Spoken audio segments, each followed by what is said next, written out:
Hi, Keith. How are you? Good to see you. Hello. Hello, madam. Assalamu alaikum. How are you? Good, Mustafa. How are you? Very well. Thank you for. Where is Senator Saab traveling to? Actually, this is a very, very interesting conclave that the School of William and Mary is hosting on the Belt and Road Initiative in the US. So he's en route from Doha to JFK, I think, as we speak. And then William and Mary is in where? In Williamsburg. Williamsburg, right. He's going to go there, and he's in a panel with Kevin Rudd and Hewlett Packard CEO. Interesting. Day workshop on the Belt and Road in Williamsburg. So this is going to be interesting. True.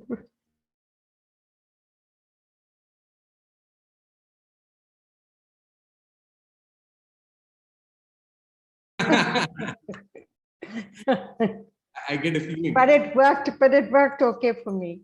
I'm glad that it did. Keith, you're muted, so I don't think you can speak because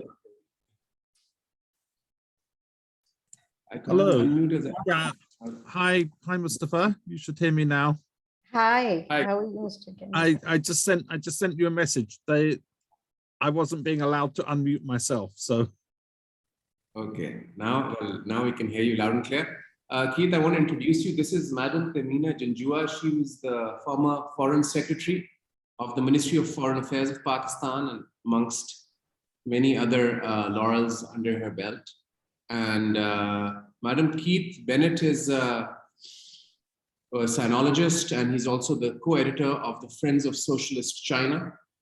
And he writes and speaks very often on different platforms related to Asia and China and so forth.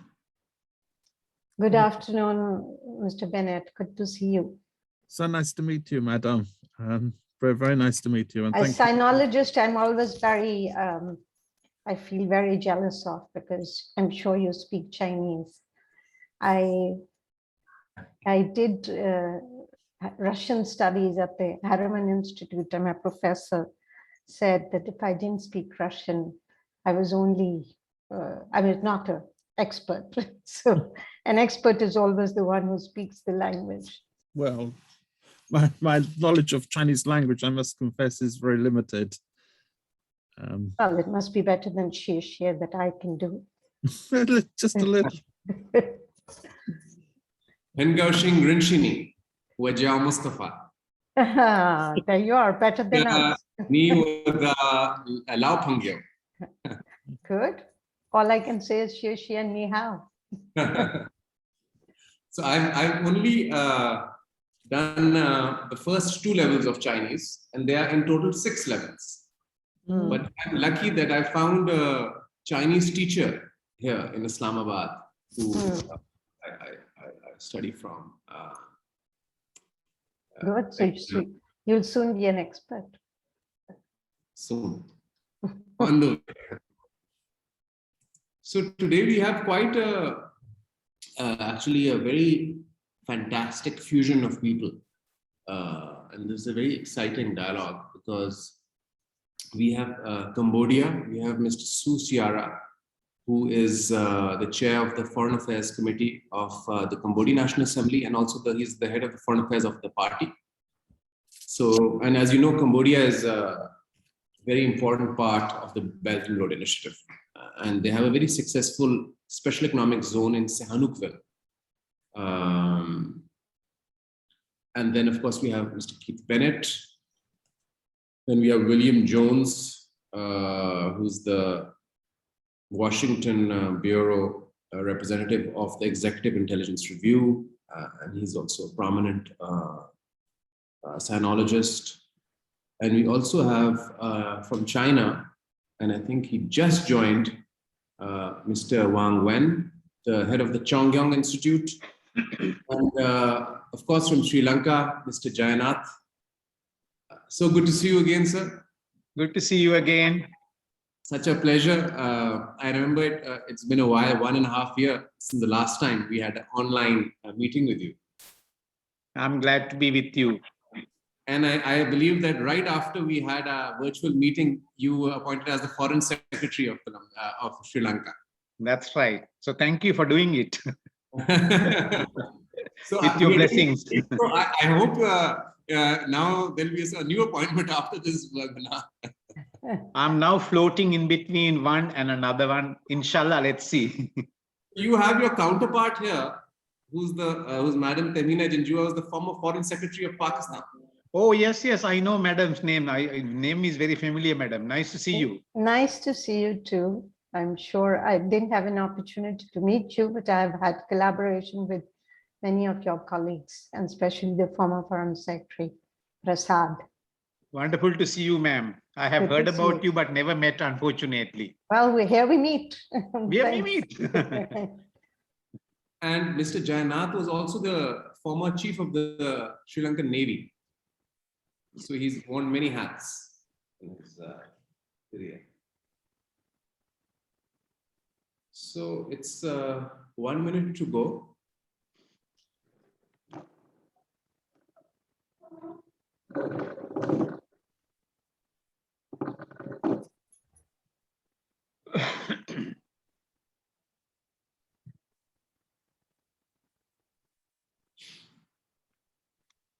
So how is Sri Lanka doing, sir? How is everything? Unfortunately, not very good. So I can't be polite and say it's everything is fine, but not really. So unfortunately, and then, I mean, I think this topic is very apt now because we talk about BRI and things like that. So it is really applicable to what is happening in Sri Lanka. Right. I was in Prague 3-4 days ago with your former minister, Mr. Daya Gamage. Ah, yes. Yeah. And it was a pleasure to see him. He's a good friend. We were together for 3 days.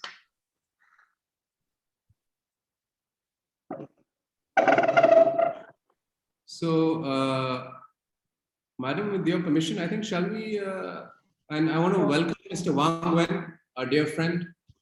Mr. Wang Wen is the Director, Executive Dean of the Chongyang Institute of the Renmin University and Financial Studies at Renmin University. And he's also a very prominent commentator on big power competition and the recent geopolitical changes that have been happening. And he's also a good friend. And we met many years ago in Beijing before the pandemic.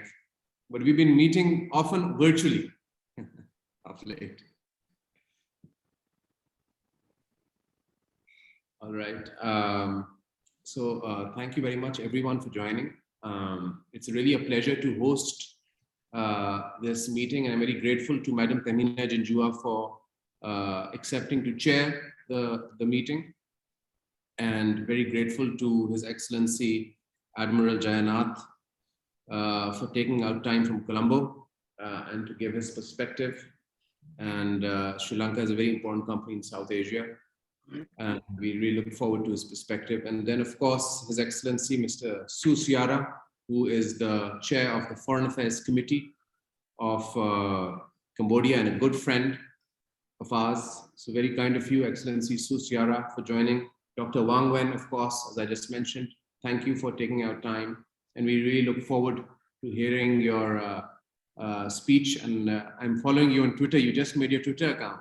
And I also just made my Twitter account. So I see your very strident tweets that you've been tweeting. And then we have, of course, our dear friend, Mr. Keith Bennett, who is a prominent sinologist, and he is the co-editor of the Friends of Socialist China.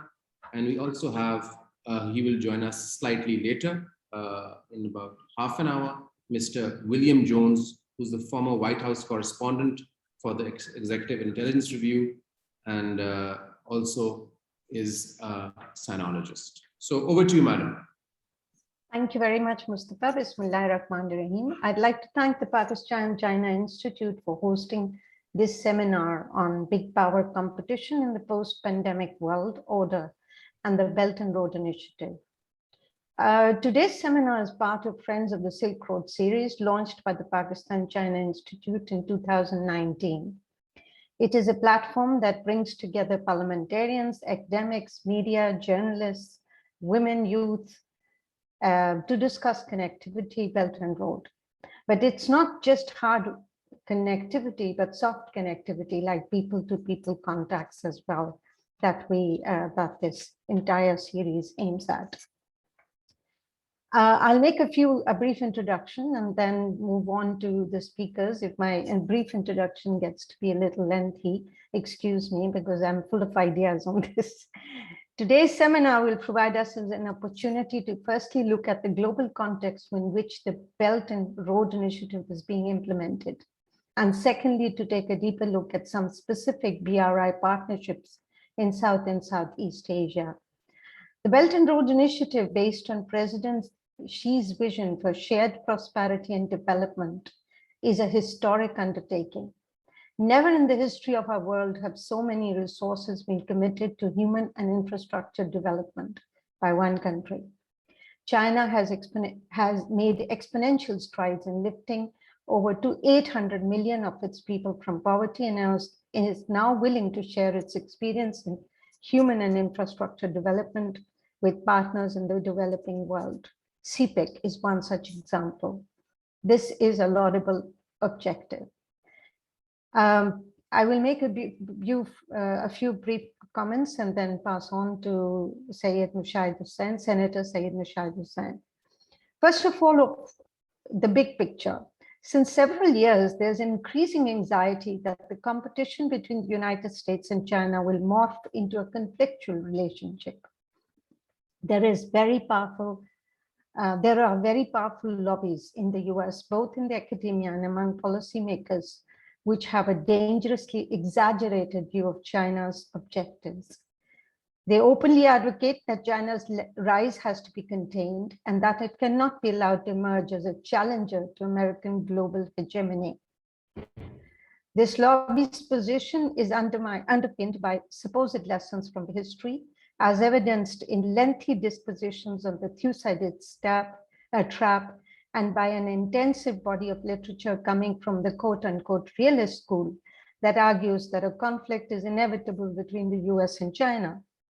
This discussion has shaped not only the dominant discourse on the contours of global geopolitics, but is actually impacting on US and Western policies towards China, which have an unsettling conflict-driven tone.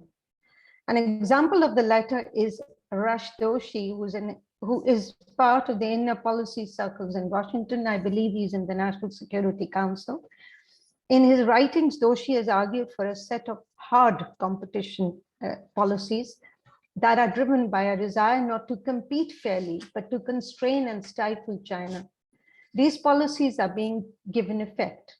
We are seeing actions to limit China's influence in international fora, to target China with onerous trade and economic obligations, and even to outrightly exclude China from trade and economic arrangements, such as the Indo-Pacific Framework for Prosperity, which I'm not sure China would want to join, but is the latest example of an arrangement. This is increasingly coupled by measures to restrict Chinese companies' access to Western markets like Huawei.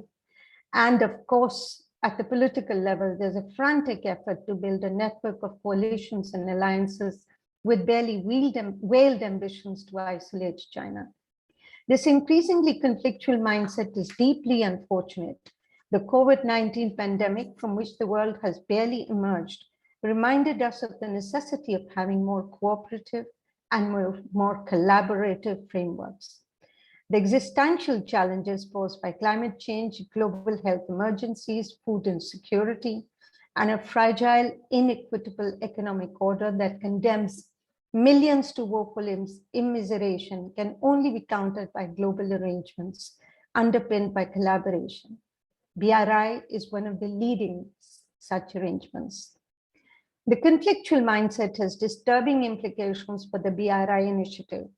The dominant thinking in the US is not inclined to view the BRI as an economic and development initiative. Rather, it unfortunately sees it as a strategic move with distinct political and even military objectives. If this assessment is correct, then all partners engaged in BRI have to reflect on how to insulate the BRI from the headwinds emanating from Washington. The distinguished panelists, I'm sure, will have valuable insights both on the fast evolving global political environment, as well as on measures required to ensure that there'll be space for BRI projects to be implemented. Here, learning more about the experience of specific partners of the BRI becomes important. First, it would demonstrate the clear economic and development benefits arising from this initiative. Secondly, it would help to negate the alarmist narrative that the projects are having a negative financial and economic impact. Third, it would also help dispel fanciful notions about military aspects of this initiative. In essence, greater knowledge about the country level and sub-regional experiences with the BRI would help demonstrate the developmental value of this initiative. It would also help identify the challenges that we need to address to realize the full potential of the BRI. I leave you with these thoughts. I will now invite Senator Mushaid Hussain to make his opening remarks and share his views on the topic under discussion. I don't think I need to introduce Senator Mushaid Hussain Sayed, who is well known. He has rich and varied experience as a journalist, politician, and has especially close understanding of international politics. He is the chairman of the Pakistan Senate Defense Committee and chair of the Pakistan-China Institute, and has extensive experience on China and BRI-related issues. So I'd pass on. I understand that he is traveling, and there is a video that we would be pleased to listen to.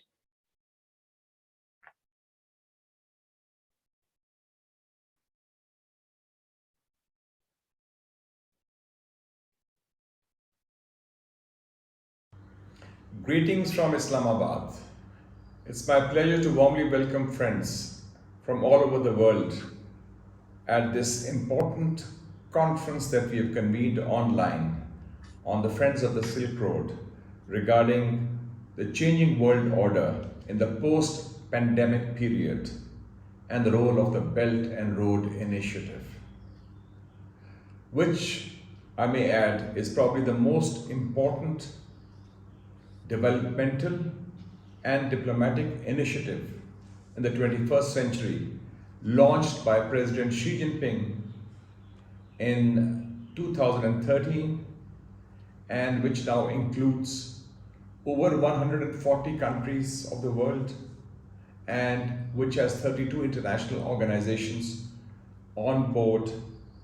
And we are proud to say, as Pakistanis, that the China-Pakistan Economic Corridor, CPEC, is the centerpiece, is the flagship of the Belt and Road Initiative. And like the BRI, the CPEC itself is a success story. Ladies and gentlemen, when we talk of this changing world order, what are we looking at? We are looking at huge transformations taking place before our eyes. What many observers, even in China and outside, have termed at once in a century changes. There is a shift, an inexorable shift in the global balance of economic and political power, away from the West to the East. And this is visible before us. The American century is coming to an end. And I think it was reflected what happened in Afghanistan on 15th of August 2021 with the exit of the American forces from there. Then we also see the retrenchment of US power, military power, particularly in Southwest Asia, in broader parts of the Muslim world, especially with the coming of the end of an era of the 9/11 period. when shock and awe, use of military might, regime change were the mantra of US foreign policy, reflected in US military actions in Afghanistan, in Iraq, in Syria, in Libya, in parts of Somalia, and $6.5 trillion were squandered of the American taxpayers' money on a war without end against a nameless, faceless, and stateless enemy. And the result is before you. And in this period, over 300,000 tons of munitions, bombs, missiles, and drones were thrown in these countries. 900,000 people were killed. Over 30 million became homeless. So it's been a very traumatic period, probably the biggest global trauma that humanity has suffered after the end of the Second World War. And then we also see a major transformation, the emergence or the resurgence of Asia in what now many observers feel is the Asian century, the 21st century, in which China's peaceful rise is a centerpiece of these developments. So given these contexts, how do we see the global situation unfolding? The world is recovering from, again, a once-in-a-century pandemic, the biggest pandemic since the Spanish flu, which was over a century ago. And this pandemic still continues in certain parts of the world. We are grateful to China for its generous distribution of vaccines to Pakistan and other countries, which have saved millions of lives, helped millions of people to recover through Sinopharm, CanSino, Sinovac, as well as giving personal protective equipment, face masks, and also ventilators. We also have the challenge of climate change, which is affecting humanity and which is also like coronavirus pandemic, knows no borders, knows no religion, knows no ethnic origins or countries. So the need of the hour is to work together collectively to combat common challenges, be they climate change, be they the coronavirus pandemic, and be they the resurgence of the Cold War mindset, which we find in certain sections in the West, whose manifestation is very clear. We are seeing there are attempts to fashion a new kind of NATO, a global NATO, if you will, by the United States. The Quad, which includes the US, which includes India, which includes Australia and Japan. We have seen AUKUS, Australia, UK, United States. We are also seeing the Strategic Competition Act passed by the United States Congress, which has a full-fledged countering China influence fund of $300 billion, essentially part of a propaganda machinery. And we are also seeing, after the recent speech of Secretary of State Blinken of the US, that they will establish a China House within their own system to coordinate policy towards China, which is now being seen as the new enemy, the new adversary, or the, as Blinken said, the foremost challenge to the United States. And recently also we have seen that the United States has launched a copycat program of the BRI, the Build Back Better World, B3W. And not to be left behind, the European Union has also launched another copycat program of the BRI called Global Gateway. So the debate is all about China. And then reinforcing this narrative about China is the new conflict in Europe, the conflict in Ukraine. A lot of people in the developing countries, including Pakistan, share the view of Pope Francis, who said on 14th of June that the war in Ukraine was either somehow provoked or it could have been prevented. And also we feel that in this context, the views of Dr. Kissinger, who said that continuing this war means carrying the war to Russia.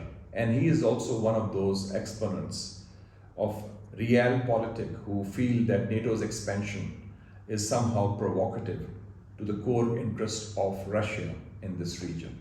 And I would like to just briefly remind this distinguished audience that it was 25 years ago, way back in the 1997, when George F. Kennan, the father of containment, he wrote an article in the New York Times, said that any expansion of NATO would be a fateful error for American foreign policy in the post-Cold War period. So given this context, I think we see a clear divide. On the one side is the United States, some of its European partners, and perhaps some countries like Japan, Australia, and India, who are talking of containment of China and who are talking of a new Cold War. But on the other side, there is a large chunk of public opinion in the third world, in Asian, African, Latin American countries, who do not agree with this perspective. And this has been now reflected in the vote in the United Nations General Assembly on Ukraine, where countries like Pakistan and China and even India, a very close ally of the United States, and Indonesia, and Bangladesh, and Sri Lanka, and the UAE, and Saudi Arabia, and Mexico, and South Africa, Ethiopia, Uganda, Tanzania, they did not vote. Of course, Cuba, Nicaragua, Venezuela, and so forth. They did not vote with the United States. So this kind of divide is apparent. And in this context, I think there's a big challenge for us as Asians, for us who have experienced war.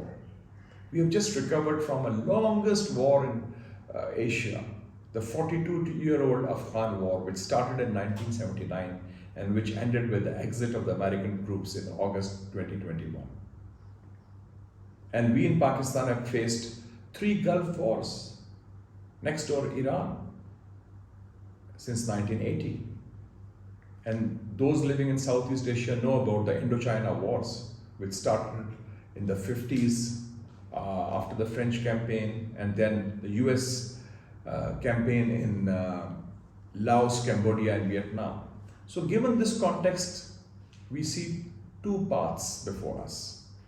There is the path of connectivity and cooperation, of which the leading example is the Belt and Road Initiative, which brings together corridors, cultures, and connectivity through win-win cooperation. And the other path is of conflict and confrontation. 21st century Asia, and indeed the world, can no longer afford a new conflict, a new Cold War, or policies of containment. So let us try to build a better, peaceful, and prosperous future together, because the challenges are common, which require a collective approach, as the coronavirus pandemic and climate change crisis have shown. And Cold War is certainly not on the agenda of most of humanity, especially the developing countries of the third world. Thank you very much, ladies and gentlemen. Thank you very much, Senator Mushahid Hussain. That was a very clear perspective on the realities of geopolitical realities right now. And his central message was that we all need to Sorry. You can hear me? Okay. And his I just central want message. to welcome,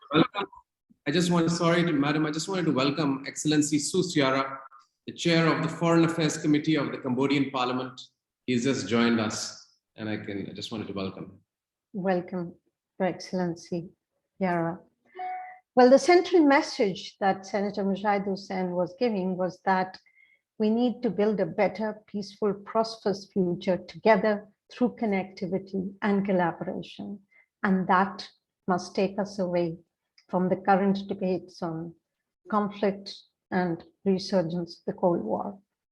I have now on my list Admiral Jainath Colombage.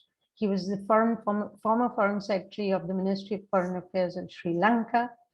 Admiral Jainath Colombage has served the Sri Lankan Navy for a period of 36 years.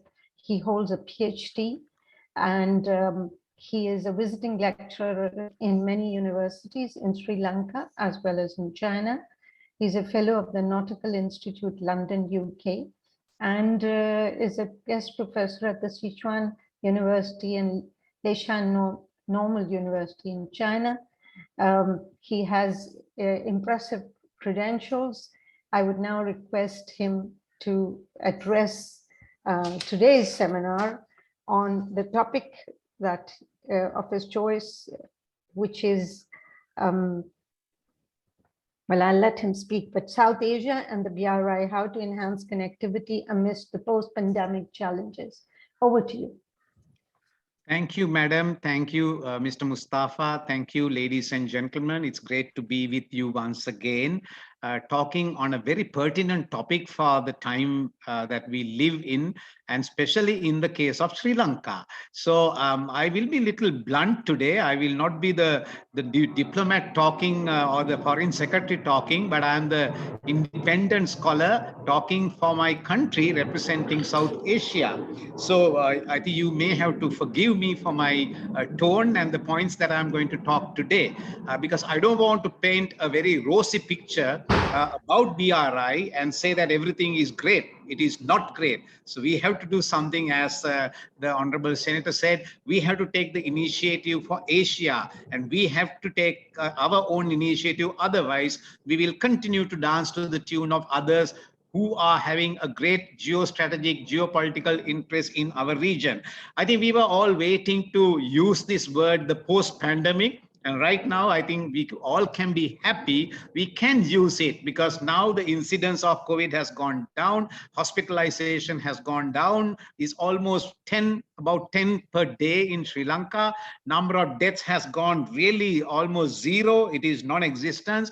And Sri Lanka has been able to provide the vaccination to about 95% of its targeted population.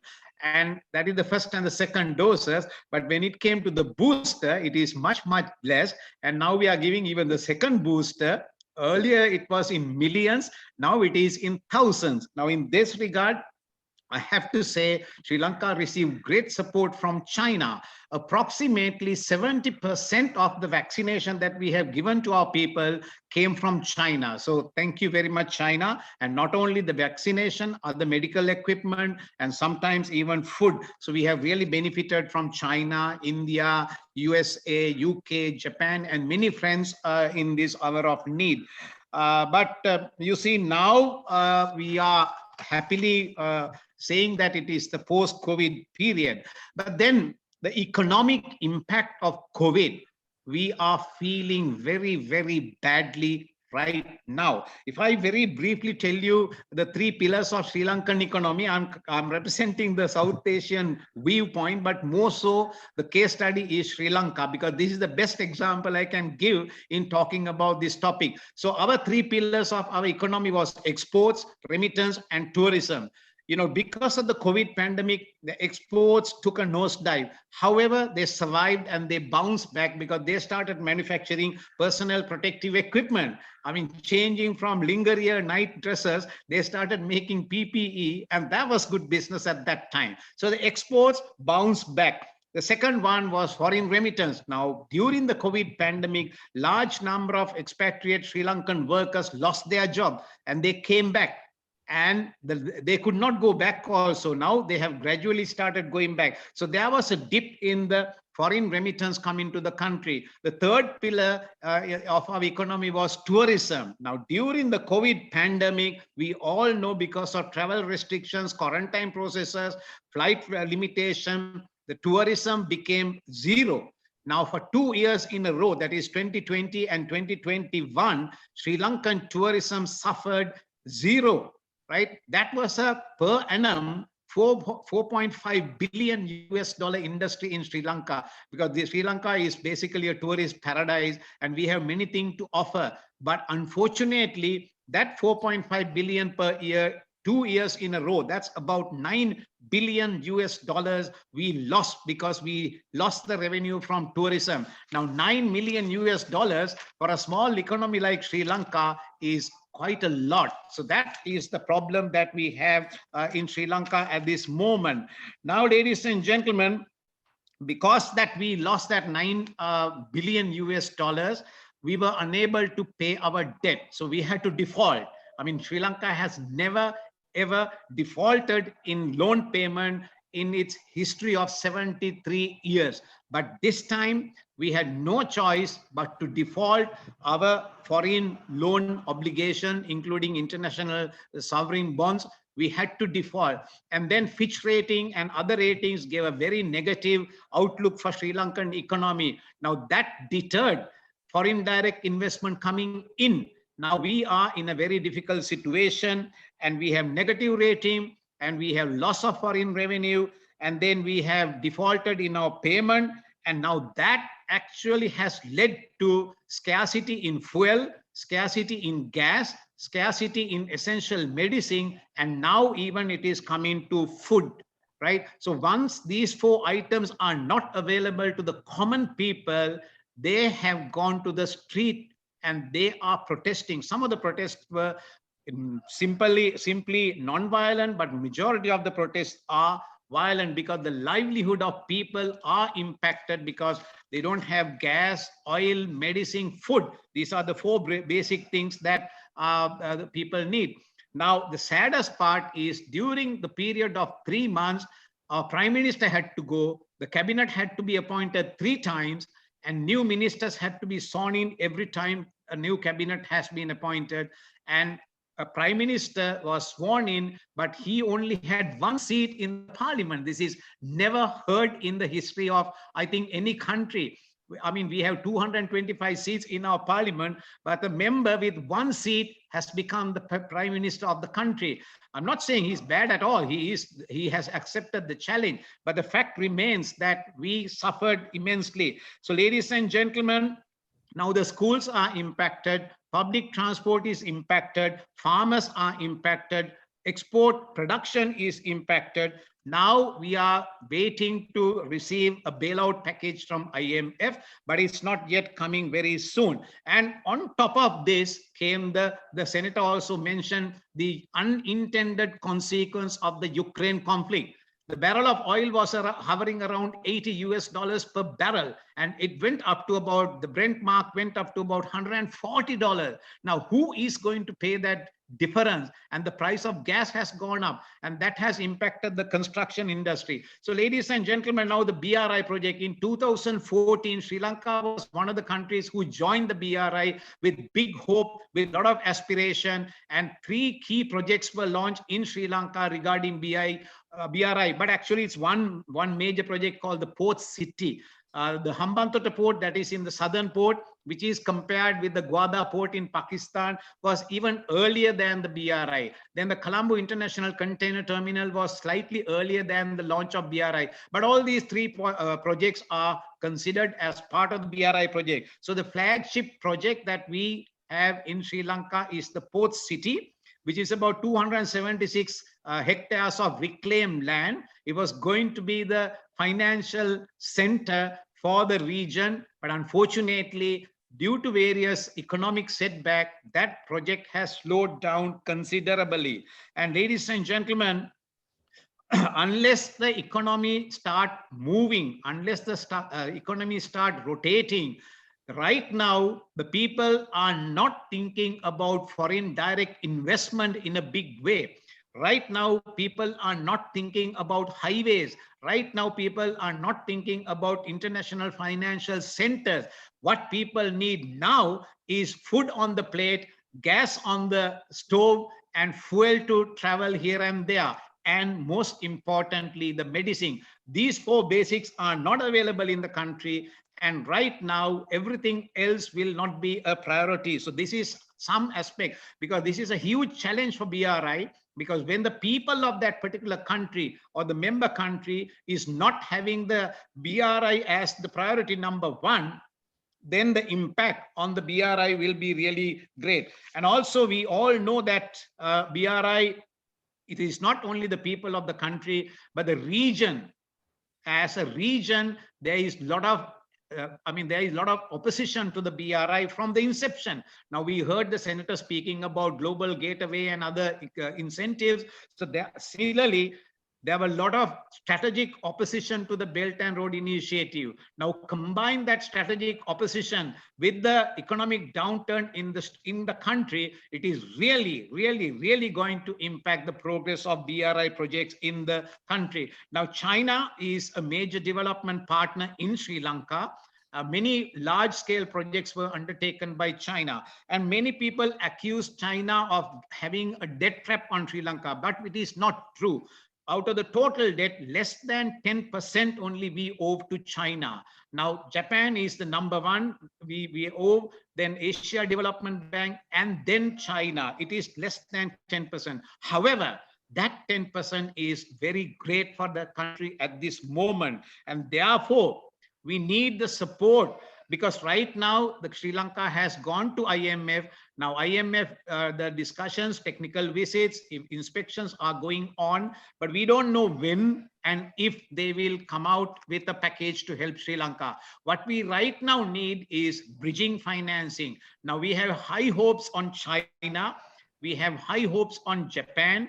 India has already supported us big time. Everyone has supported us, but India has come forward with about $5 billion US dollar package at different levels, with credit lines and medicine and things like that for food security. But we do hope that until we get the IMF tranche, the other countries will also support Sri Lanka to come out of this economy and start moving the economy. Otherwise, the Belt and Road projects in the country will continue to suffer, because it will not get the desired attention that it should be getting from our country. So this may be common to even Nepal, Bangladesh, up to a certain level, Maldives. So this is basically impacting the whole South Asia. Pandemic induce economic downturn and the unintended consequences of the Ukrainian conflict and the extremely high prices of oil, gas, and shortages of food will be a factor. Unless the countries support these small economies to come out of this mess, the Belt and Road Initiative is going to suffer immensely. So therefore, that is what I mentioned in the beginning, that I really want to talk the truth, the true feeling of the country, because I used to praise BRI like anything. I am an ardent fan of BRI, but right now the mood has changed in Sri Lanka completely. So therefore, we need to do something to help the smaller economies to roll out the economy and start their construction and start the BRI projects again, so that we all can be connected, we all can be joined in this global maritime commerce. So with this, madam, I conclude my talk, and thank you very much for listening. Thank you very much, Admiral Columbage.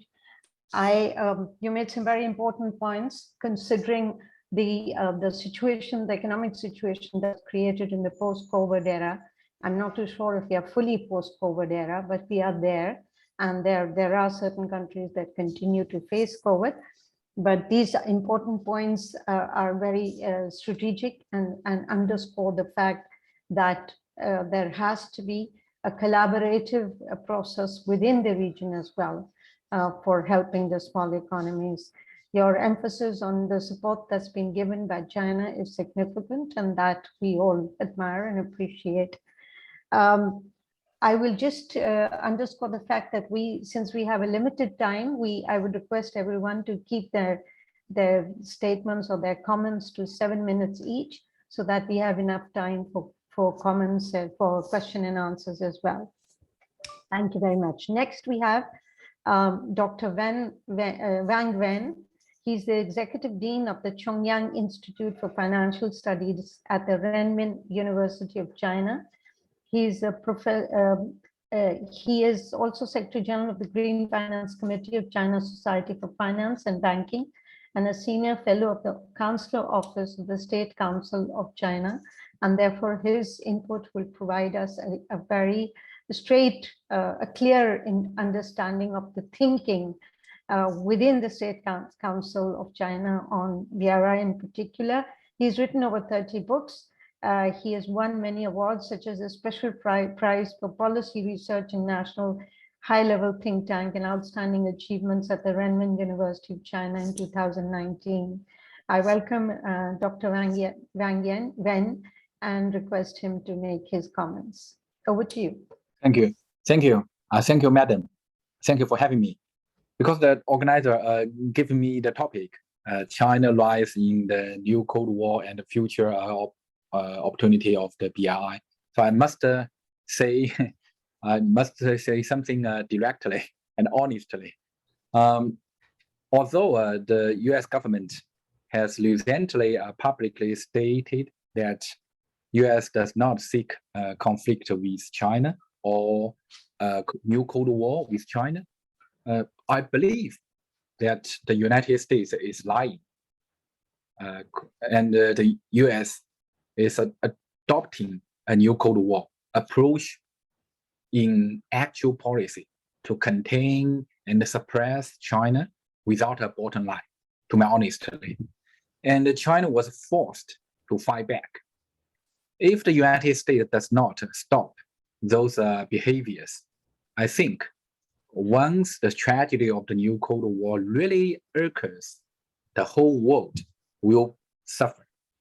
The current methods adopted by the United States include high-tech blockade, cutting off ships and operating systems to Huawei, suppressing Chinese social media, including TikTok and WeChat, and fabricating lies about so-called forced labor and genocide on Xinjiang, and imposed tariffs on $360 billion of Chinese goods, and a long-term interfering in China's internal affairs on issues such as Taiwan, Tibet, Hong Kong, and Xinjiang, and a long-term sledging against China's BRI and the other concepts, and push NATO Asianization and strengthen the five eyes allies and trying to contain China, etc. So now the most worrying thing is that the United States wants to create a war in Taiwan by replicating the crisis in Ukraine. From this perspective, to my honestly, the US is an evil country. In the past years, the United States has imposed more than 9,400 sanctions on the other countries. In the past 20 years, the United States has launched the war in Afghanistan, in Iraq, and lead the civil war in Syria, and the war in Libya, and now the war in Ukraine. More than 1 million civilians have died, and more than 10 million refugees happened. So as a scholar, I cannot accept it. Justice and concise tell me that I need to stand up and to strongly condemn America. Of course, it is undeniable that United States technological innovation and university education have made contributions to the world. But the US foreign policy, especially the suppressing of emerging economies such as Islamic world, Russia, Iran, China, is a huge damage to the international order. And it is also a significant harm to the equality principle of the international relations. Now, more and more people are worried that a new Cold War between China and the US will break out. Yes, I have the same concerns as everyone else. Because China, but the problem is that China is reluctant to break out a new Cold War with US. China's US policy is generally restrained. You can see that senior US officials, congressmen, media, and think tank in US criticize China almost every day. But China's national leaders, remain silent except for the necessary counterattack from the Ministry of Foreign Affairs. So this is Chinese style restraint. This is China's responsibility as a major country considering the overall situation. And this is also a strategic consideration that does not want the situation to worsen. However, China will not be patient in defending its core interest and will take post-action measures based on the active provocation of the United States. Just as the US launched a trade war against China in 2018, China resolutely fought back. At present, it seems that the US infraction is very serious, and the US is actively considering whether to cancel the additional tariff on China. The fact is that the US has lost the trade war.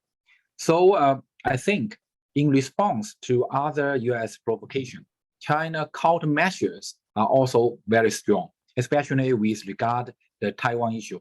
If it goes on like current condition and the war is inevitable, then the responsibility should lie with the leaders of the United States and the Taiwan province of China. But if without American intervention, China is confident of peaceful unification. So in short, China is willing to cooperate with the United States, but China will not be afraid of the provocation of the United States. As there's a very famous song in China, when a friend comes, there's a good wine. If a wolf comes, what awaits is a shotgun. So from this perspective, China has a confidence and a strength to cope with a new Cold War. On the one hand, China has the ability to defend its core interest. And on the other hand, China is expanding cooperation, using cooperation to resolve conflict and ease the current tension situation. As you may not know, or you may know, China has become the world's largest foreign investor in 2021, and Pakistan is one of the China's largest foreign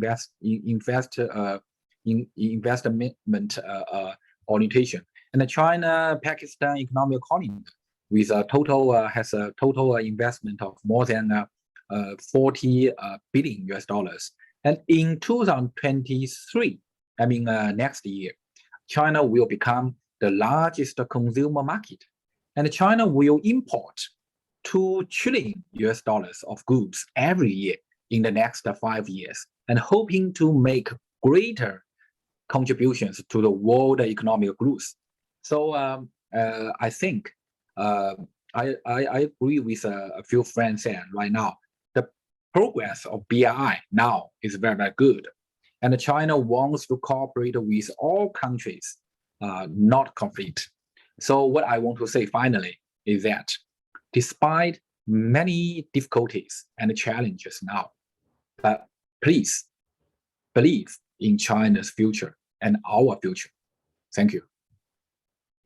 Thank you very much, Dr. Wang Wen. We certainly believe in the future of China, and we congratulate you on the work that China has done in uplifting more than 800 million people from poverty. It's an amazing feat, which I don't think any other country has done. So thank you very much for your comments, and you made some very important points about China's reluctance for a breakout of the Cold War, and that there has policies contrary to that effect need to stop it, because the whole world would be affected, as you see in the Ukraine war as well. Now I'd like to hand over the floor to Mr. Keith Bennett, who's the co-editor of Friends of Socialist China. He'll speak on what to expect in big power competition, how the global South should respond. Just briefly, Mr. Bennett is the deputy chairman of the 40th Group Club, who pioneered Western trade with the People's Republic of China in 1953, and co-editor of the online platform of Friends of Socialist China. He's a specialist in Asian socialism and specifically its international relations. His career has been spent in journalism, including as a political editor of many weekly newspapers. Recently has worked on the Belt and Road Initiative, and he made a detailed study of the China-Pakistan Economic Corridor at the invitation of the Pakistan government. He's currently working on a book provisionally entitled From Bandung to BRI, People's China and the Global South. Fascinating. We look forward to reading your book. And over to you, Mr. Bennett. Oh, dear friends, thank you very much to the Pakistan-China Institute for your invitation to speak at this important and timely webinar. And thank you, Madam, for your very generous introduction, a very kind introduction. Thank you also to the Pakistan-China Institute for your consistent and sincere support to Friends of Socialist China, which we greatly value. It is nearly 33 years since the fall of the Berlin Wall, and nearly 31 years since the red flag was lowered from the Kremlin and the USSR ceased to exist. Such was the air of triumphalism that one political philosopher was even moved to declare the end of history. In return, we were promised a peace dividend, but for the peoples of the Global South in particular, there was no dividend and there was no peace.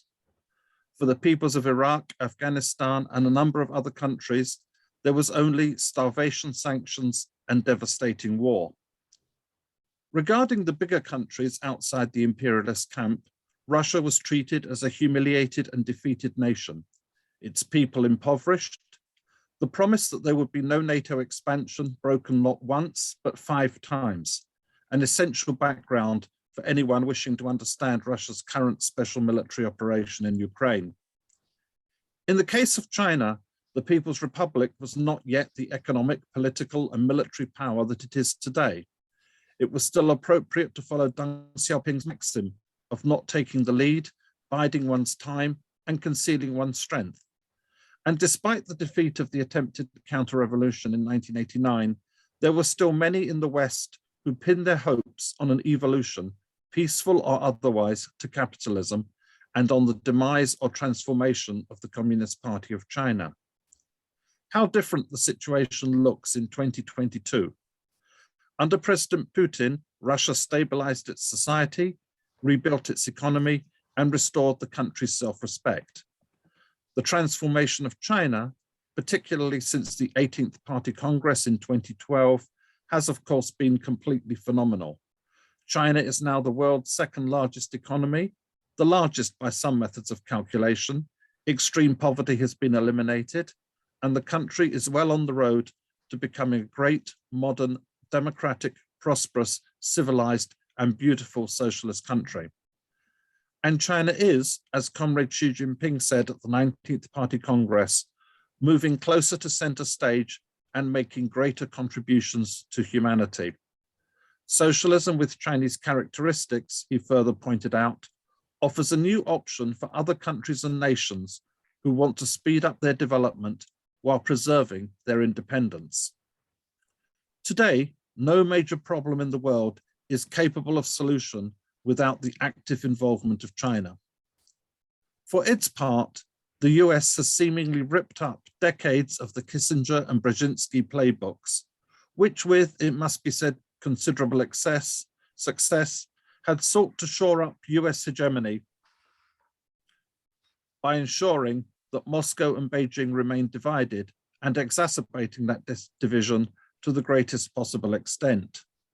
Instead, determined, with just a slight blip under President Trump, to promote aggressive, hostile, and confrontational policies towards both these great powers, the US, together with a handful of followers, has succeeded only in driving Russia and China closer together, to the extent that they now describe themselves as closer than allies and affirm that their friendship has no limits.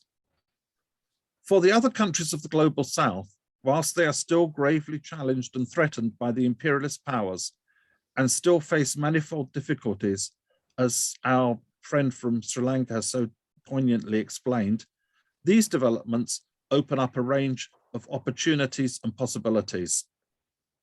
A key example is the decisive military action taken by Russia at the request of the Syrian Arab Republic to defend that country from fundamentalist terrorism and its external backers. On the diplomatic level, one could cite the repeated joint vetoes cast in the United Nations Security Council by Russia and China in support of Syria, and the very welcome recent first joint China-Russia veto countering the US move to impose further sanctions on the Democratic People's Republic of Korea. On the economic front, China's Belt and Road Initiative, the greatest investment and infrastructure program and opportunity in history, holds out the possibility of development of the national economy, enhanced connectivity, and improvement of people's living standards in countries across the global South and even beyond. On my visit to Pakistan in 2017, from Karot to Gowada, I was able to see the transformative potential and reality of the BRI's flagship China-Pakistan Economic Corridor. Indeed, the all-weather friendship and iron brotherhood between China and Pakistan is a true model for relations between developing countries and neighboring countries with different social systems. That this relationship is not hostage to domestic political circumstances can be seen from Foreign Minister Bilawal Bhutto Zardari making China the destination for his first official bilateral visit recently. Faced with both the challenges and opportunities presented by the current global situation, the countries of the global South need above all to reinforce and strengthen their unity and solidarity, politically, diplomatically, economically, militarily, culturally, scientifically, and socially. This entails strengthening and further consolidating the regional and wider organizations created over the years, including the BRICS, Shanghai Cooperation Organization, Eurasian Economic Union, Association of Southeast Asian Nations, ASEAN, Organization of Islamic Cooperation, African Union, the Bolivarian Alliance, ALBA, Community of Latin American and Caribbean States, CELAC, Union of South American Nations, UNISOR, Caribbean Community, CARICOM, and so on. Particular importance should be attached at this stage to economic cooperation, for example, through increased trade, mutual investment and joint ventures, the creation of free trade areas, regional integration, and so on. A key link is to break the international hegemony of the US dollar.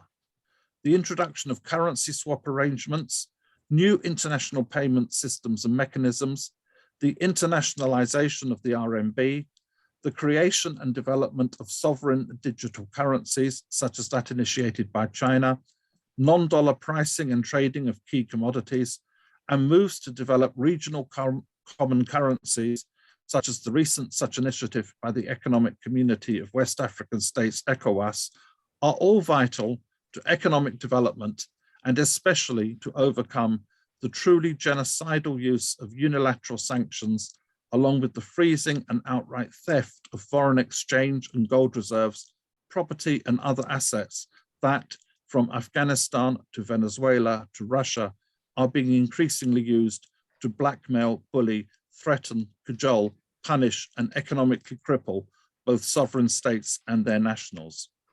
The global South needs to put up the banner of collective self-reliance.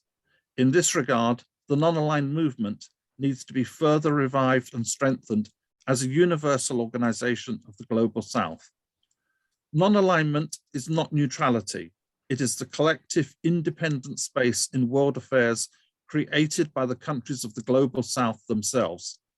In this regard, we commend in particular the work of the immediate past president of the non-aligned movement, Bolivarian Venezuela, and its current chair, Azerbaijan, and attach positive significance to last week's visit to Baku by Venezuelan President Maduro.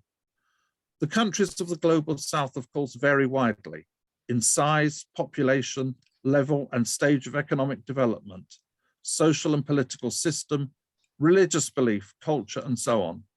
But they all share a legacy of imperialist or colonial bullying and oppression, and they also all share the common tasks of maintaining their independence, developing their national economies, and improving their people's livelihoods.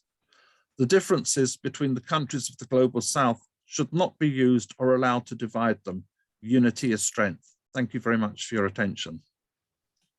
Thank you very much, Dr. Bennett. It's a very interesting statement you made, the comments you made, and the reference you made to the rise of China, and that nothing can happen globally at this level, at the global level, without China's participation. This is something that has to be recognized at all levels.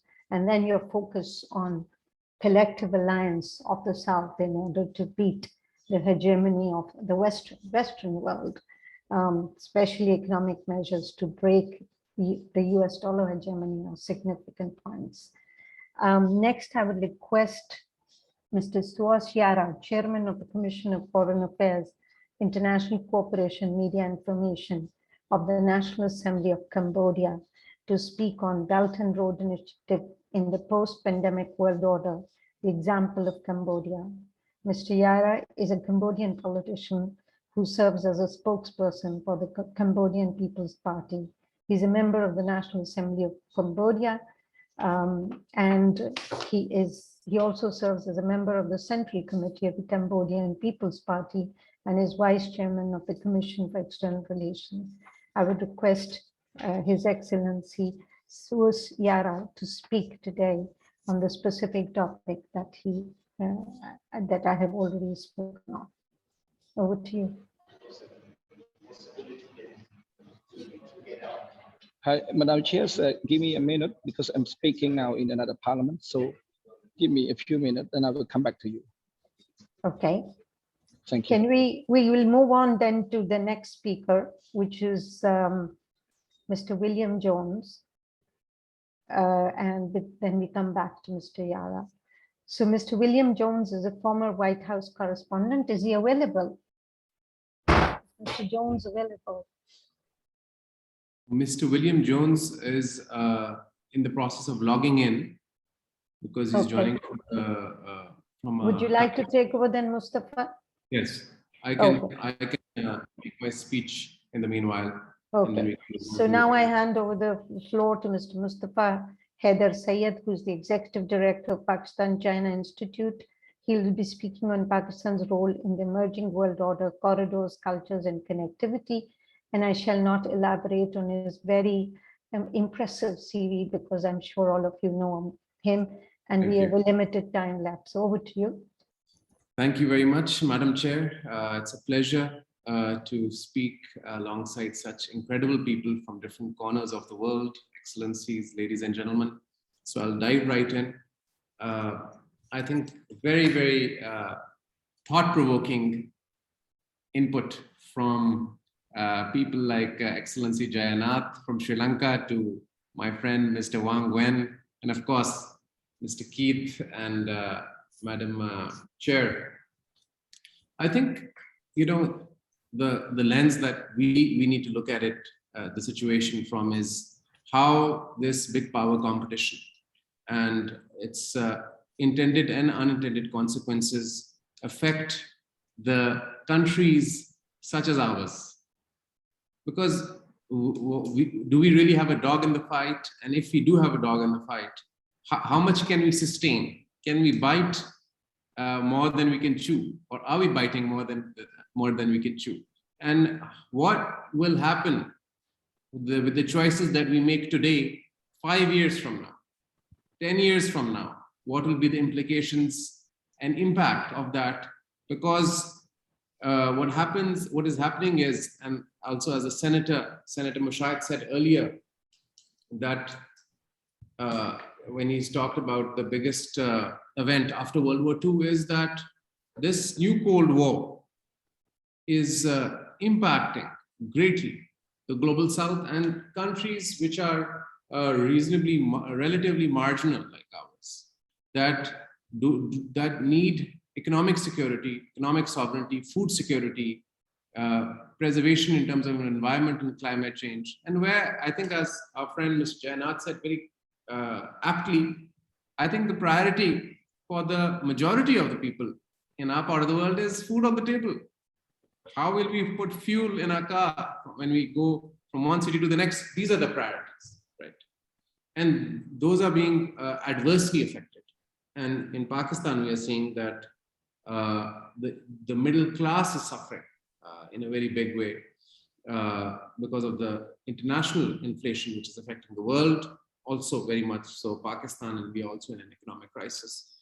So how can we make choices today in how we navigate through this complex maze of diplomatic prowess, while we want very close and very preserve and maintain and take forward our relationship with Beijing, which is our all-weather strategic partner and has supported Pakistan in all its core interests from Pakistan's very inception. And Pakistan has, of course, vice versa, supported China on its core interests and serves as also a protective layer for its underbelly, vulnerable underbelly, which is Xinjiang. And of course, the China-Pakistan Economic Corridor, which is the signature initiative of President Xi Jinping's BRI. As my friend Keith pointed out, what our countries need to see is, and to learn, is how to balance our relationships and reprioritize on economic and food security. I think this is becoming the biggest challenge of our part of the world. Pakistan has been a wheat producing country and we are an agrarian economy. But as we speak, we are importing wheat, I think first time in our history, from outside. And that is also interlinked with climate change. So I can't help but quote Deng Xiaoping, who said that clean your house before you invite guests. And that's what China did. Till 1979, when the opening up and reform took place, China focused on its domestic economic consolidation. And after it consolidated economically, domestically, strengthened its manufacturing base, became the biggest factory of the world. It opened up to the world, engaged with the global economy, and eventually joined the World Trade Organization, which Beijing should, of course, thank Washington for, because Washington thought that after they joined the WTO, they will become part of the conventional liberal order. But what happened was that the WTO propelled Beijing to the second biggest economy of the world that it is today. And it will, as forecasted by IMF and the World Bank, probably the biggest economy by 2030. And as Mr. Wang Wen has predicted, it's a big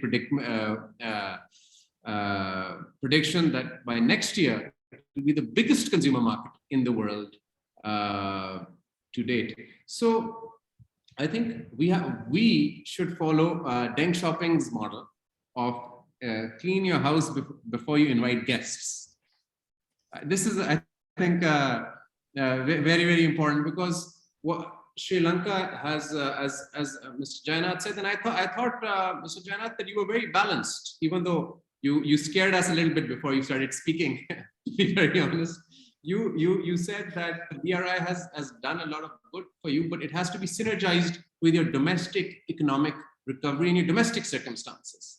Only then can you have the luxury to engage with the Belt and Road Initiative. That is what I understood from your excellent and very balanced, honest remarks, I must say. So what we need to do is, what is the number one priority for post-pandemic high inflation people out of jobs, high unemployment, how to consolidate, maintain, and enlarge our middle classes in our countries. Because without a strong middle class, with increasing poverty, Pakistan, Sri Lanka, or any developing country cannot engage with big projects. We don't have the luxury to do that. And I think that said, the Belt and Road Initiative offers a unique vantage point for the Global South simultaneously, because there were only two options available which were offered by the Bretton Woods institutions and World Bank and IMF. And of course, Asian Development Bank was also an important part of it.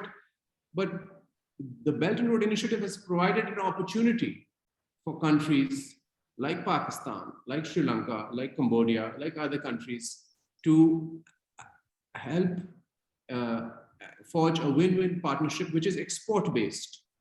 If we look at the special economic zones, and Excellency Susiara will, I'm sure, shed light on that, a very successful model, and I've written a chapter on this special economic zone, on the special economic zone in Sihanoukville, which is actually one of the models of SEZs in the Belt and Road Initiative, of how Chinese enterprises have relocated successfully in that SEZ and now are exporting hundreds of millions of dollars worth of product from Cambodia to China and other parts of the world. So I think and in Ethiopia, which is a model BRI country in Africa, similar to SEZs have been set up, which are also exporting from the special economic zone in joint venture with local companies and Chinese enterprises to different parts of Africa, back to China and Asia.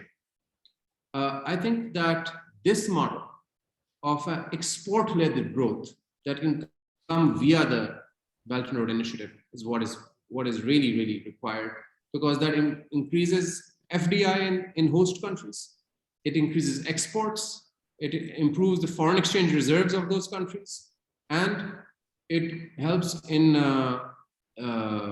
connectivity between enterprises, business to business. Because as you know, Excellency Jainath, that the Belt and Road Initiative has different aspects to it. You did the port city project, and you also mentioned the airport. We also had mega infrastructure projects like the Orange Line in Lahore, which is over $2 billion. Then we've had power projects. And on SEZs, we have still requires more attention and investment. So I think where do we go within the BRI? Because when you talk about the BRI, it's a huge cocktail of projects and it's different layers. So I think that is the way forward, is learning from those countries which have done it right, who've gotten it right, particularly vis-a-vis SEZs. And the second phase of the China-Pakistan Economic Corridor is supposed to be of special economic zones, which can actually be a game changer for countries like Pakistan, Sri Lanka, and other countries in the Global South. And that said, I think that final point on Pakistan-China relations is that Pakistan's consistently support China, and China has consistently supported Pakistan on its core interests. And before, it used to be strategic, political, and defense, and now this economic partnership has, I think, been really the icing on top, and it covers all aspects of the relationship, with 20,000 students under the BRI scholarship program studying, 20,000 Pakistani students studying in China. So the relationship with China is really a model relationship that Pakistan and China enjoy, and I think that it needs to be further consolidated, and there is no comparison of Pakistan-China relations with relationship of Pakistan with other countries. It's really a unique relationship, but it's very important to preserve, maintain, and take this relationship forward and not take it for granted. It's because there's a lot of consistent input and contribution been done by successive generations and successive leadership from both sides for this relationship. Thank you very much. Thank you, Mustafa. We are running out of time. I would just like to add that with what you said, that Pakistan-China relationship, the most important element of it is its constancy and its amazing ability to transcend the usual considerations of international politics. This is something I've said in the past as well. Thank you very much. And now I would hand the floor to His Excellency Sos Yara, Chairman of the Commission on Foreign Relations, International Cooperation, Media and Information of the National Assembly of Cambodia. Over to you, sir. Thank you, Madam Chair. I heard from our colleague that we talk about Berlin Wall. I'm now at the Berlin Wall. So greeting you from Berlin. Of course, let me contribute to what Cambodia thought about Belt and Road. The COVID-19 pandemic and the war in Ukraine have been shaking the very foundation of the international orders. Multilateralism and rule-based international orders are under the strain due to the populist politics, protectionism, and heightening the geopolitical rivalry between and among the major power. Small states are facing the unprecedented challenges after the end of the Cold War, as they are being forced to take sides. Taking this opportunity, I like to assert that Cambodia is not interested in taking sides. Cambodia is a pro-Cambodia, and we are friend to all and enemy to none. Nothing is more valuable than freedom, independence, and sovereignty under the UN charters. The new world orders is being formed, but we don't know the nature and characteristic of the new world order yet. A multiplex world perhaps best characterized for a new world orders.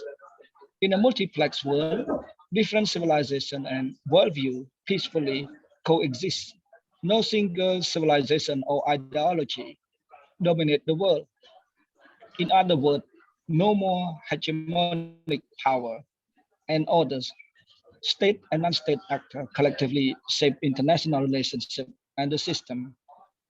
So what we wish for is to see a new world order to be more inclusive, sustainable, and resilient, in which small states can defend and protect their legitimate national interests. We wish to have a more inclusive and effective global governance that can address emerging global issues and challenges. The reform of international institutions are therefore necessary. It's very important. I heard about our previous speaker mentioning about the reactivate of the non-aligned movement. For us, we like to encourage beyond that non-aligned movement. We need a universal peace charter that we need to work together under the UN charters. The Belt and Road Initiative provides us a critical space to exercise our agency, realize our potential and interest, and connect us with the outside world. BRI is an open and inclusive multilateralism system that upholds the core principle of mutual respect and equal sovereignty. So we are equal in BRI framework. Although China is the founder and the key promoter of initiative, it does not mean that China dictate or dominate the BRI. All BRI partners contribute intellectual, technical, and financial support to the realization of the BRI goal. So the BRI is a platform for cooperation between and among country partnership to build partnership building between the state and non-state actors. Public and private partnership, infrastructures development, for instance, play a critical role in infrastructure development and connectivity. I would like to stress here that infrastructure is the foundation of the social economic development and poverty reduction.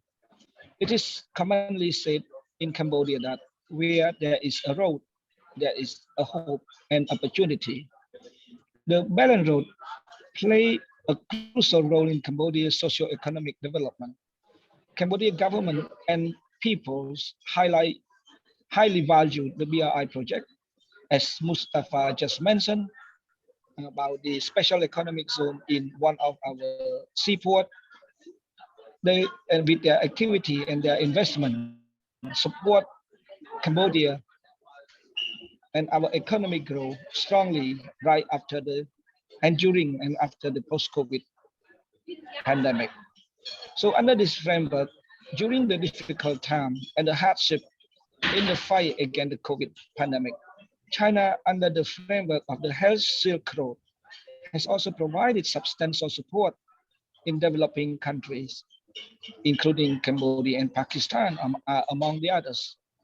So the post-COVID recovery requires international cooperation and partnership. We must recover together so that we can grow stronger and become more resilient. China is the engine of regional recovery. China for Southeast economic ties have been further strengthened and deepened during the pandemic. We share the view that greater regional integration and interdependence will help us to become more resilient.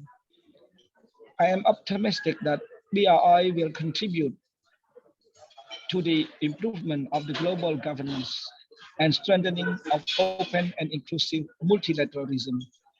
BRI will continue to stand as a platform for other regional connectivity, such as Regional Comprehensive Economic Partnership, RCEP, that was established in November 2020 and come into force on the 1st January 2022.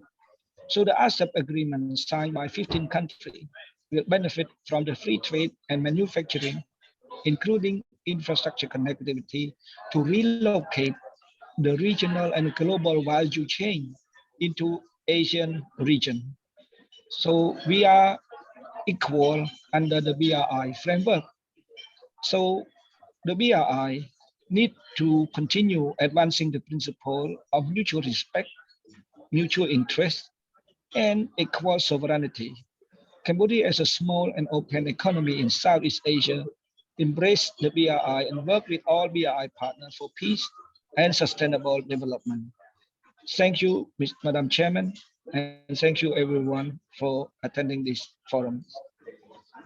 Thank you very much, Mr. Yara. This was a very significant, important statement on the importance that Cambodia attaches to the BRI and how it has helped develop infrastructure in Cambodia. Your special input is stress on the fact that BRI and the China-BRI relationship with all the partner countries is based on mutual respect, sovereignty, and equal opportunity and equal understanding, respect for whatever the views are of different countries. I thank you very much for taking time off, your valuable time right now from Berlin. I will now request Mr. William Jones, former White House correspondent for the Executive Intelligence Review. He will speak on Washington's China policy implications for Asia. Mr. William Jones is a non-resident fellow of Zhongyang Institute for Financial Studies, Renmin University of China. He has covered the White House and the State Department for EIR and has followed Chinese politics and has written extensively on China since the meeting of President Clinton and Jiang Zemin at the EPEC Summit in Seattle in 1993. He is, so I would request, if Mr. William Jones is there, I would request him to make his comments. Over to you. I believe. I think he is having some internet issues in logging in. So okay, so what we can do is that since we've already sort of run over the time that Mustafa had indicated to me, he can come in at any point that he wishes. But the most important, I'd like to just highlight a few points right now before we make we move to any questions that may be. Firstly, I think we've had a very fruitful discussion and exchange of views. The focus on country experiences have underscored the significance of BRI projects in economic development. And I think the point that has been made by Mr. Yara about the importance of the principles that that China and its implementation of the BRI vision i.e. mutual respects and respect for sovereignty and equal measure of understanding on what the requirements of each country are important. We've also heard some ideas on how to sequester the BRI from the headwinds blowing from Washington. And here I'd like to thank Mr. Keith Bennett for his important statement on how we should look at the world, and that the non-aligned movement could play an important role. But so, I mean, we can have a whole discussion on what the aligned movement can do right now. But yes, we need alliances of countries with mutual understanding of issues dealing with the South. And I agree, with Admiral Columba, that there is a need for an alliance of countries of the South Asian region, for example. I hope that the work that the Pak China Institute is doing would factor in some of the comments that have been made on the BRI and the data the positive empirical data that is available in many participant countries in BRI. This would help in better analysis of the BRI operation and also counter the negativity coming from various quarters. I think we now have with us Mr. William Jones. So I would request him to make his intervention and then perhaps have a few questions. Over to you, Mr. Jones. Yes, I'm very happy to be with you today. I'm sorry it was difficult connecting from the beginning, but here I am. It's a very important conference that's going on. I'm very happy to be a part of it. The world now is at a historical turning point.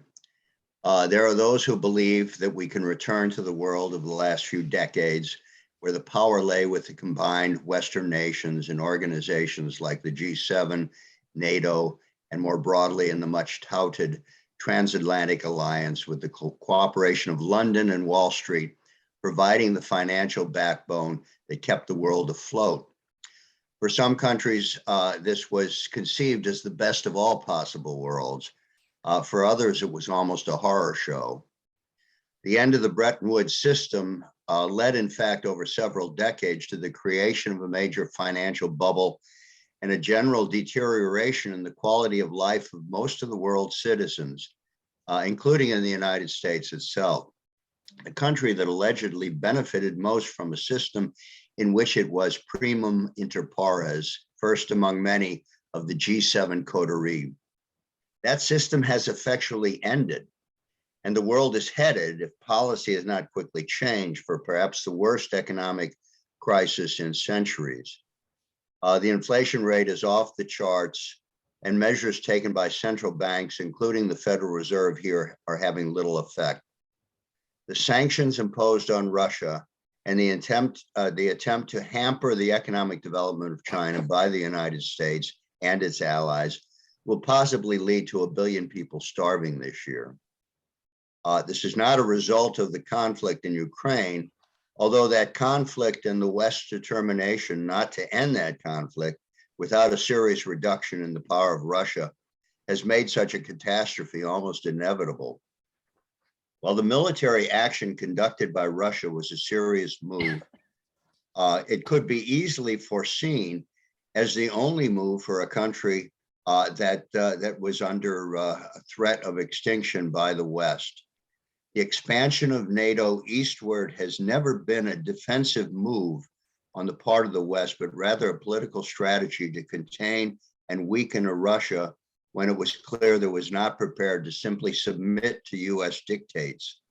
Similarly, with China, when it was clear that a country with 1.4 billion people was effectively raising itself up from poverty and becoming the second most important economic power in the world, the warning signals went off in Washington, and the determination was made that China must be regarded as the United States' most important rival. Not that China exhibited any aggressive intentions against the United States, and certainly not against its partners, its neighbors in the Asia-Pacific region. On the contrary, with the Belt and Road Initiative, China was lighting the lamp of progress in a region that had been characterized for decades by poverty and misery. This included not only regional countries, but also countries in Africa and Latin America, which also had failed to develop under the dictates of the post-Bretton Woods system. This is what upset the United States the most. China was becoming the most major benefactor of the impoverished nations of the world, a role which the United States believed that it alone should play. But with the death of President Kennedy, there were few American leaders that have held any sway with the leaders of the developing world. And the first decade of development in the 1960s was effectively the last, at least until the initiation of the Belt and Road Initiative. The reaction to China's growth and the popularity among developing nations to the BRI policy led to a fierce reaction in Washington, where they are now bending over backwards to sabotage Chinese development through a policy of preventing the import of technological goods, particularly in the area of semiconductors. Their fierce determination to remain number one will have serious repercussions on the rest of the world. Indeed, they are already having these repercussions. But as the great German poet Friedrich Schiller said, there are limits to the power of the tyrant. We see those limits in the highest rate of inflation in 40 years in the United States. And the political turmoil that has characterized this nation for the last 2 years will increase as the economy begins to tumble. Similar perturbations will be occurring in Europe, perhaps even earlier, as the combined sanctions and counter-sanctions begin to take their toll on the European economy. Perhaps in the turmoil of the crisis, the world can find a different path forward based on solidarity and cooperation rather than conflict and war. China has been foremost in putting forward proposals of cooperation, even in the face of a more aggressive posture on the part of the United States. And the countries of Europe have also been beneficiaries of the Belt and Road policy, even though they have been strong-armed by the United States into going along with the more aggressive policy by NATO. In that sense, in the crisis which is now unfolding, may be, as the Chinese saying goes, precisely an opportunity to rethink the path forward and develop a new paradigm of international relations along the lines of President Xi's community of shared interests for mankind. The fact of the matter is that the status quo cannot be restored. If we succeed in avoiding this conflict in Ukraine from turning into a nuclear conflict, Russia will in all likelihood survive well the present economic measures being imposed by the West. There is little support for isolating Russia in the rest of the world. And politicians faced with failure in their containment policy abroad and faced with an angry citizenry here at home may in the end realize that the so-called American century will ultimately have to go the way of the British Empire, which it unfortunately often imitates, and a new paradigm based on cooperation between the major powers and focused on global development can emerge. This depends on whether people here in the United States can be convinced to mobilize what Abraham Lincoln called the better angels of our nature in acquiring a more enlightened understanding of the role of the United States in a clearly multilateral world. Thank you for your attention. Thank you very much. Thank you very much, Mr. Jones, that it is an important comments that you've made. Better angels perhaps may have just vanished for now, so we have to work to bring them back. But there's a lot of effort that is being put in the BRI to help countries that are currently undergoing the crisis, post-pandemic crisis as well. And I think today's discussions have been very important in underscoring the impact of the COVID pandemic on the economies of the world, and especially of developing countries. Added to it is, of course, the Ukraine crisis, which brings in the difficulty of food crisis.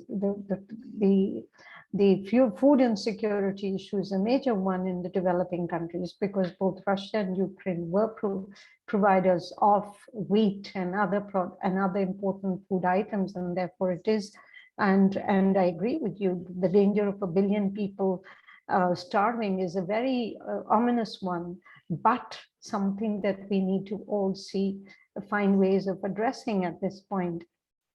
So food insecurity and climate change are important, significant points that we need to factor in, and these have been factored in the discussions that Pakistan has had also in the context of CPEC, and the second phase of CPEC deals with improving agricultural productivity, industrialization, and some other aspects which would help strengthen Pakistan's, that was the infrastructure in the first stage, and now this.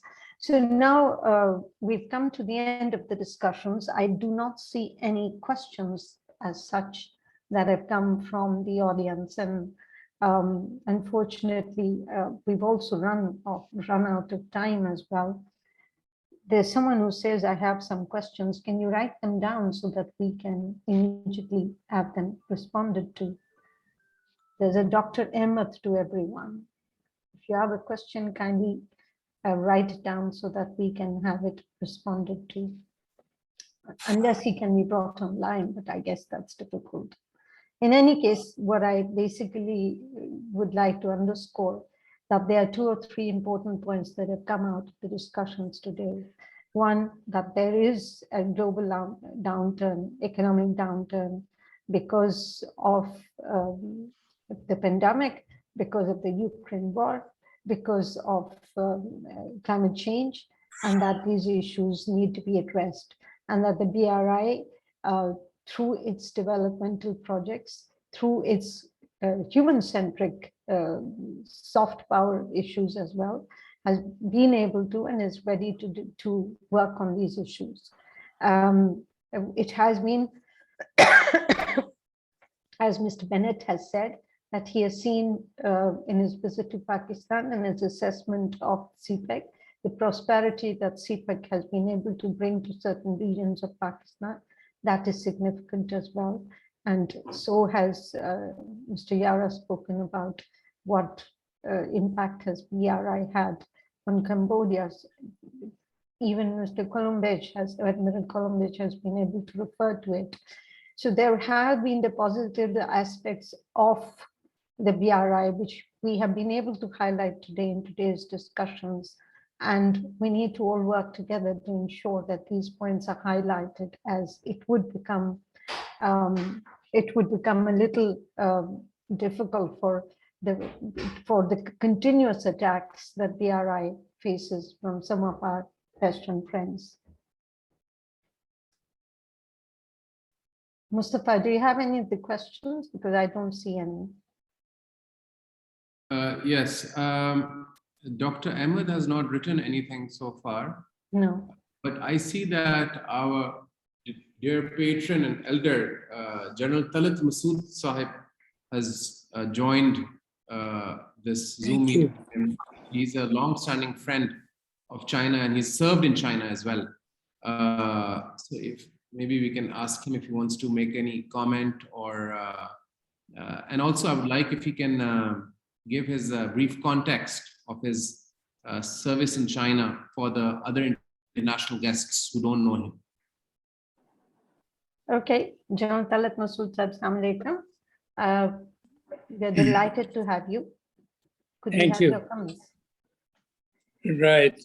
Well, I wasn't expecting to speak. I was expecting to listen to you and to others. But anyway, I have also a very strong, long association and a very interesting and a very fruitful association with China, with Chinese friends. I've been going to China since 1966 and continued to go till only about last 4 years that I haven't been there. Otherwise, I've been continuously going there. So I have seen China the way it has transformed itself, and the zeal of the people, the quality of the leadership, and it's an extraordinary, I mean, in the last 30, 40 years, the type of progress that they have made. There are seldom any examples like this that humanity can quote or nations can really witness the way that they did.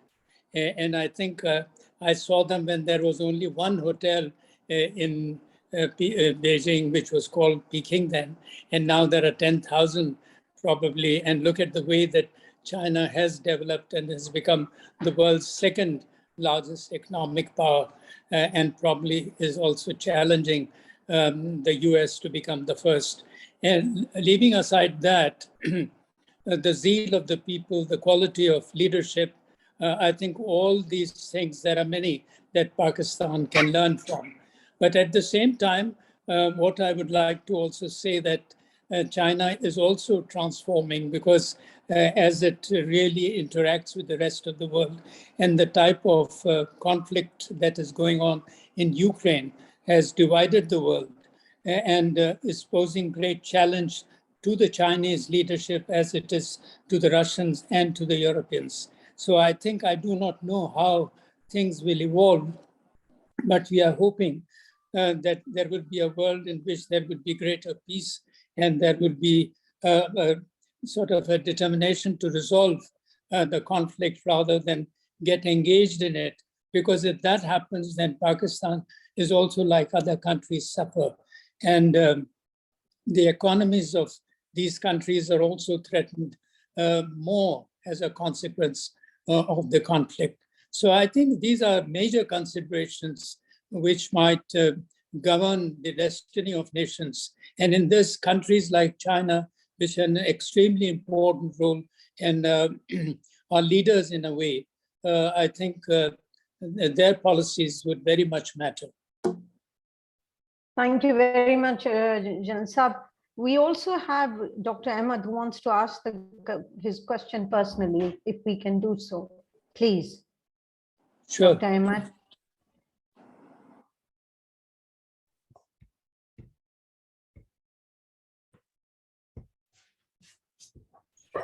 Thank you.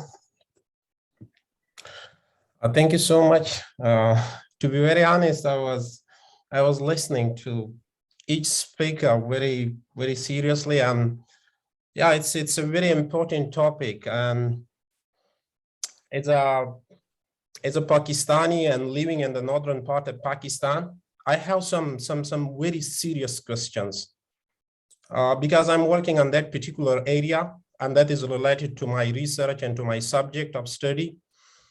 Whenever we talk about the development, or whenever we talk about the economic growth, so where is our national interest? Point number one. Number second, or we revisit or reevaluate the impact of the CPEC on the environmental health, on the public health, and as well as on the animal health. Number three, the countries, they are talking about the climate change. So let me share some of the scientific evidences with the respected panels. The leading countries, they are organizing the seminars, the conferences. They are the leading countries. They are releasing the huge amount of green gases. They are destroying the climate. They are the people responsible for that. Number four, whenever we talk about hunger, we talk about food. Okay, a lot of people, they just manipulate the statement. They correlated the hunger and the food insecurity with the COVID pandemic. Absolutely not agree with that. That is not related with the COVID pandemic. What actually was happening from many years in the Africa and the Syria, was that related to COVID pandemic? So these are the questions. I humbly request the Pakistani people that please define your national interest. Senator Mushahid Hussain mentioned something, the American intervention, and he didn't mention a single thing. They were the people. They supported the intervention of America in the Afghanistan. I'm the person from that area. I lost my beloved one. I saw the destruction. I saw the bombardment. I saw each and everything. They're the people, they're sitting in the offices and they decide. You go and you ask the people. what actually the kind of traumatizations, and then here you just invite some people and they come and they just share their, they speak like few things, and then people, they say, oh, well done, great. My Dr. concern, Ahmed, thank you very much. No, my question is related to humanity. For God's sake, this is the economic growth? No, this is just the transformation of power from one big fish to another one. Can you show me example if a single country? Thank you very much, Dr. Ahmed. You've raised some important questions. These, unfortunately, you've come at the end of the discussion, and therefore, but the most important thing is that, yes, these are issues that have been discussed by both by Mr. Jones and by Mr. Bennett as well. And I think I understand your frustration, because obviously all of us are currently, you may not agree that what's happening as far as food security is concerned.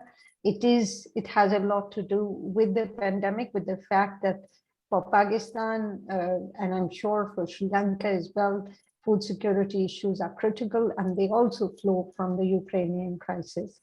I have one more question, a comment, which is from Mr. Manzoor Ahmed, which says, no doubt BRI was and still stays an excellent initiative, but its focus has mostly been on infrastructure. After 7 years of CPEC, we have excellent roads and energy projects, but our manufacturing and agriculture has remained the way it was in the last century. Maybe some of the focus should have been on these other areas as well. Agree, but let's also underscore the fact that the second phase of CPEC, there has been a focus on agriculture, on industrialization, on industrial development, on using the special economic zones for industrial improvement. So there has been a focus on that, and when this is being implemented, you will see more and more of improvement in these areas. Is it possible? It says that the next question is from Muhammad Amjad, who says, is it possible for China to shift the part of their industry in BRI participating country and going at the economies of scales by exporting using locally? I think some of that work has been done in the context of special economic zones as well, where China is ready to move their industry into some of these areas. So there are possibilities, and it's not just China, but also China has provided an opportunity for Pakistan through the establishment of special economic zones to have other interested countries to come to Pakistan as well and set up their production facilities. I think we have done an exhaustive discussion, and I think it's time to close today's session. If Mustafa has something to say. This is the Vice Chancellor of the Karakoram International University, which is based in Gilgit. Sure. Sure. Let him ask the last Professor question. Ataullah Shah Sahab, you have the floor. Thank you very much, Madam and Mustafa Sayed. I think it has been a wonderful discussion. One of my recent books, which I authored about Pak-China friendship, 70 years reflection of the diplomatic relations. I think we have to understand, I can understand the feelings of our young colleague from the North. I also belong to KP, and we also have the same kind of feelings. But I think the more important is that the developing countries have to understand the global dynamics. It is not something that you have to be alive with the one for the entire of your life. Certainly you have to revisit and you have to reassess the geostrategic and geoeconomic dynamics around you. And in these contexts, I believe that going to China to be a strategic partner in the future is, I think, the most important decision we have to take now.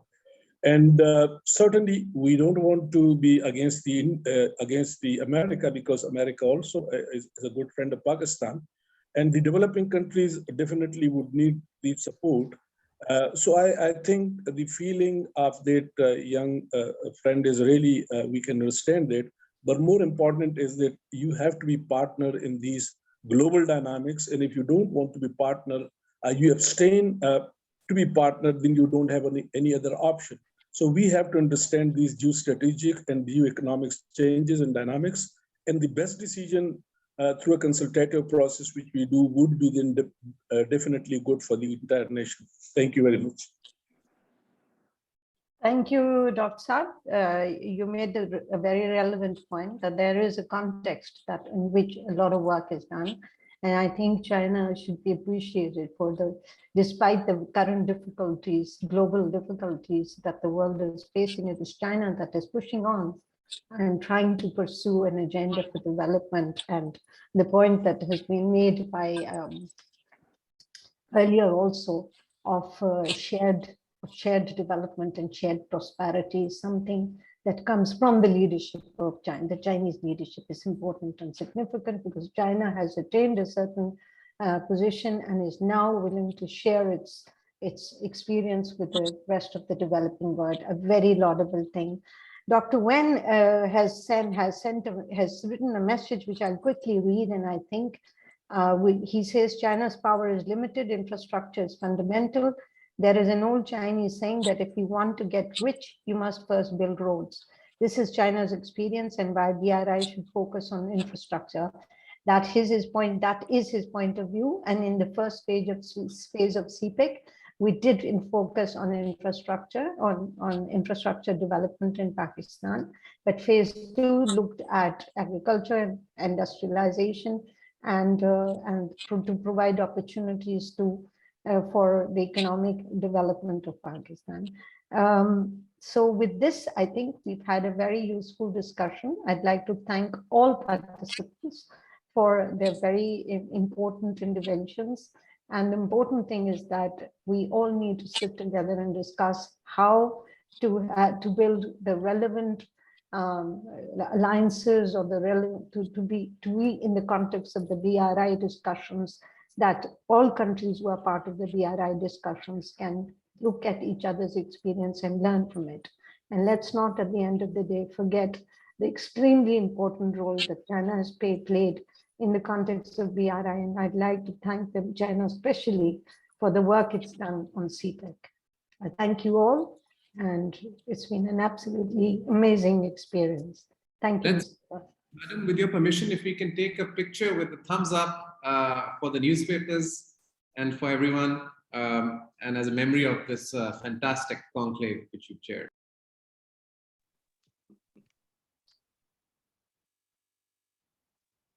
You've got a good smile. Thank you for making us laugh. Thank you, ma'am. Thank you very much. Thank you. Thank you, everybody. Thank you, everybody. Thank you. Thank you. Good luck. Thank you very much. It was really a pleasure. Thank you very much, everyone. To many more such dialogues and conversations. Absolutely. Bye-bye.